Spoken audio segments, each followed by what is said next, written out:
Nabunyag na, Ping Lacson bistado ka na. Ito pala ang dahilan kaya tila mainit ang dugo nitong si dating Senator Ping Lacson kay ex-PIDEA agent Jonathan Morales. Kumakalat ngayon sa social media ang dating news article noong taong 2002 kung saan binalita na ang NUP-01 officer na si Morales ay nilabanan nito si Ping Lacson at binulgar niya na involved si Lacson sa iligal na droga. Ito pala ang punot dulo ng tila paninira ni Lacson sa kredibilidad ni Morales ngayon dahil isa pala siya sa binangga ni Morales dahil umano sa mga iligal na transaksyon nito. Mananawagan po tayo na suportahan po natin yung Senate hearing na pinangungunahan po ni Senator Bato. Kasi po ang dami na pong ang dami na pong gusto nang ipatigil.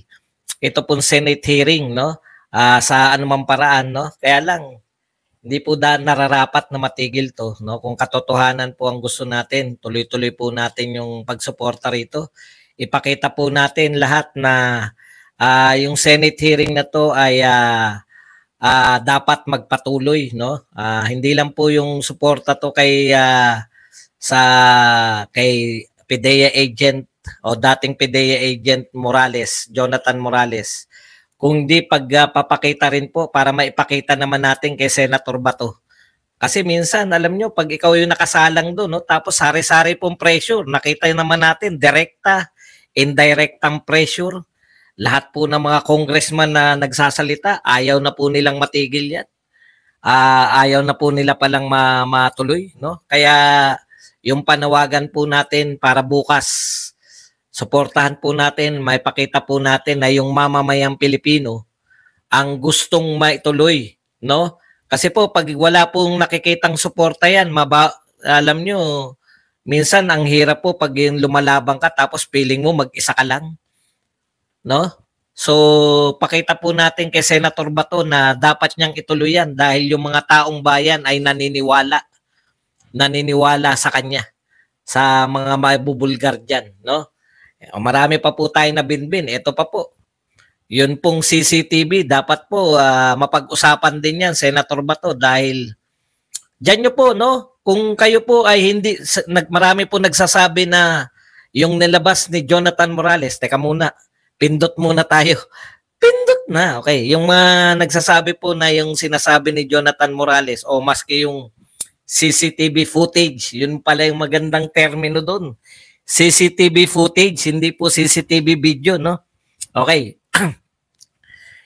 Yung pong CCTV footage, nagsasabi po na, ano yung sinasabi nila?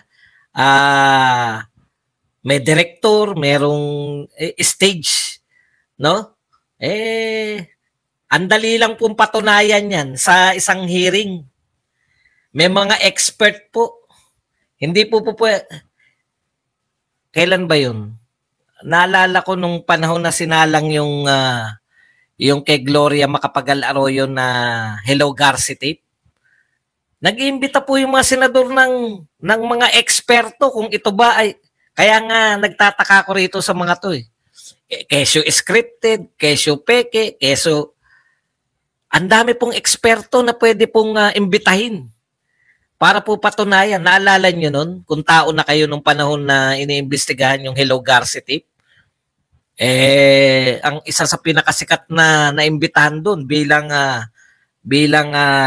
resource person o resource speaker ng Senado, si Jo Marie Gonzales, Yun pong tatay ni Kring Kring, Cristina Gonzales, na siya po yung nagsabi kung ito ba ay may patong o simple lang po niyan. Yung mga sinasabi nilang AI, madali na pong yan ng mga eksperto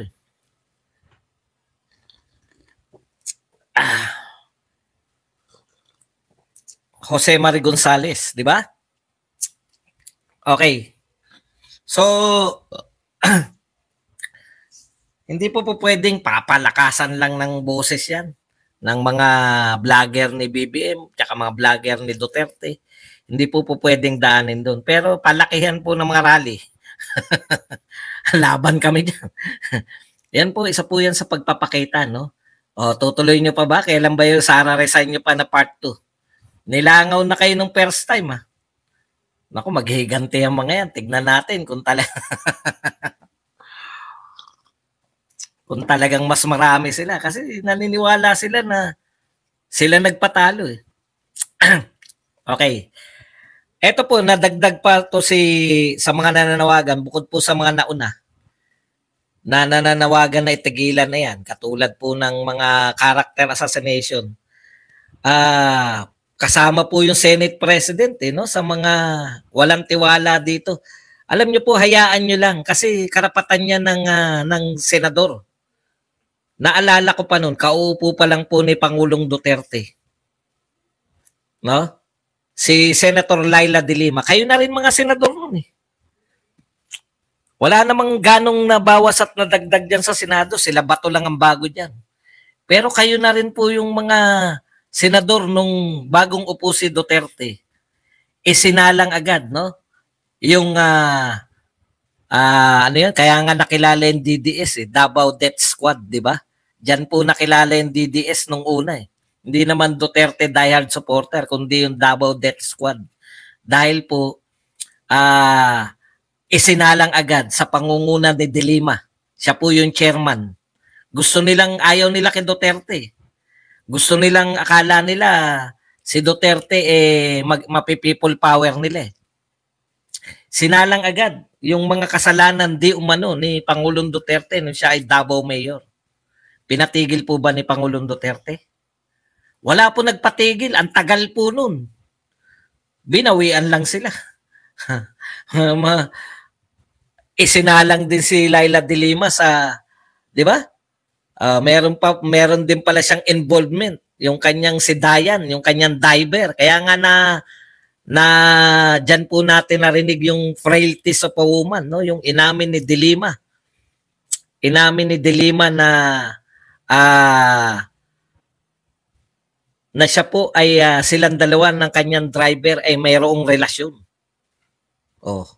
May nagpatigil po ba? Pinatigil po ba? O may nanawagan po bang ipatigil yung investigasyon? Maski po si Pangulong Duterte, jump ka po bibilib kay Pangulong Duterte at that time. Kahit siya po yung direktang iniimbestigahan. Yun po, direkta po. No? Panahon ni Duterte, direkta. Kung makabanat kayo ngayon kay Bato na ang iniimbestigahan lang ni Bato yung leak lang eh, ng dokumento eh. Pero yun po talaga direkta. Si Pangulong Duterte po ang idinidiin ni de Lima. Gumawa po ba ng paraan si Pangulong Duterte o pinigilan niya po ba? Hindi. 'Di ba? Tapos, character assassination. Hindi po kinaracter assassination si de Lima. Sinampahan po ng reklamo. Hindi po ba ganun dapat? Nakulong si de Lima. Ayan si Jonathan, no? Jonathan Morales. Kung sinasabi nyo na kung ano-ano, na may meke at kung ano-anong involvement sa mga kaso, bakit po laya?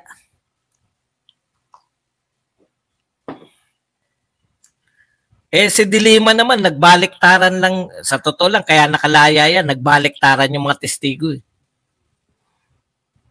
May testigo laban sa kanya, nagbaliktaran, di ba? Siyempre, hindi naman tayo judge. Kung bumaliktad na yung, kaya hindi po gawa-gawa yan. Mayroon pong tumistigo, nagbaliktaran. Ano yung binabalita ng mga na nagbaliktaran? Kaya kung sasabihin nyo po na ito po ay first time na nangyayari. Hindi po.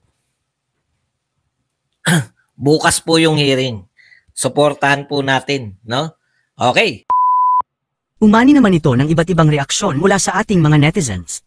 Ayon kay Virgilio Cruz, suportahan natin si Senator Bato. Ilabas ang totoo, no one is above the law maski na ang presidente. Pahayag naman ni Luisito Sarsones, we support Senator Bato and Sir Morales, mabuhay po kayo, salang manaig ang katotohanan. At ito naman ang saloobin mula sa ating kababayan na si Carolina Arda. Inililihis lang ang mga tao sa totoong nangyayari lalo na ang PIDEA leaks. We support Senador Bato de la Rosa at Jonathan Morales. Mga kababayan, feel free to comment below para maglabas ng saloobin sa balitang ito.